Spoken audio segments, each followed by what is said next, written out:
This tutorial is for our blossoming bouquet. We introduced the blossoming bouquet about 5 years ago now, and it's been an absolute bestseller ever since. It is a stunningly large arrangement that really is great for making a huge impact. And I'm starting with putting these couple of ferns in here to really form the backdrop. I'm just measuring them against the side of the vase, and I'm bending them so that the first fern here will sit just neatly in the neck of the vase. If you've seen the photograph of our blossoming bouquet, you'll know that, first you'll know how big it is, but you'll know that it's really got these key pieces of the Delphiniums, which make part of the beautiful shape of the bouquet. So I'm just using the same technique every time, measuring my flower against the neck of the vase to bend it just the right amount. So often with our bouquets and arrangements, you'll find that you've got two pieces of a particular style, and I really recommend that you just try and bend them at very slightly different heights, and will really reflect nature by having them this way. They look like they've just come out of your garden. So I've got a little base here, and I've got my two key pieces of the Delphinium starting to come through.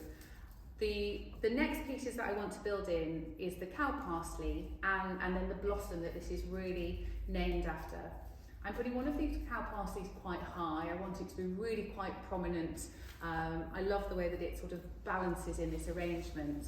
And then I'm putting a second one just here, bent a little bit more to be a little bit shorter.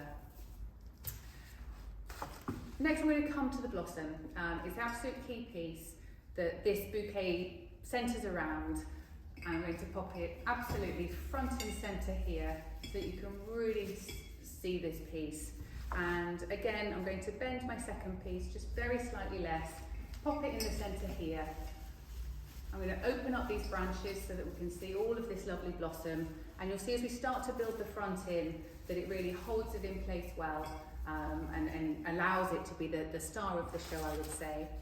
I've got a lovely paniculata hydrangea here. Again, just bending it so it doesn't sit up quite so high in the arrangement. And it provides a lovely bit of contrast texture and a little bit of green colour in an arrangement that's otherwise quite white. And then after this I want to put in the sage plant, and as with all of our pieces, I'm just tweaking the little wide stems so that this piece starts to come to life and takes its own shape. Again, I've got two of these pieces, and so if you want to just turn this around and just take a look. Got two pieces. I'm going to place one on either side, and I'm going to bend them just at slightly different heights so that they look supernatural and they're starting to fill out the middle of the bouquet. Let me show you here. The gypsophila just sits off to the edge here in my mind. I like it really loose and light, and I like the fact that it just hangs there very gently. And then I'm coming to some of the key hero pieces for this bouquet, which is the ranunculus and the hydrangea. I've got 5 white ranunculus, 3 of the spray type with 3 heads, and 2 of the single stem ones that just have one larger bloom.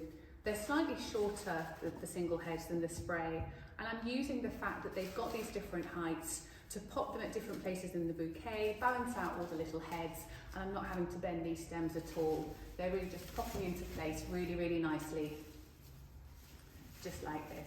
And here, I'm going to pop the other one just at the back over here. And then lastly, I'm going to put in these absolutely gorgeous white hydrangeas, really, really large, beautiful heads, and because they're such a stunning piece, I want them to really be prominent within the front of the bouquet. So I'm going to pop one at either side, just like this.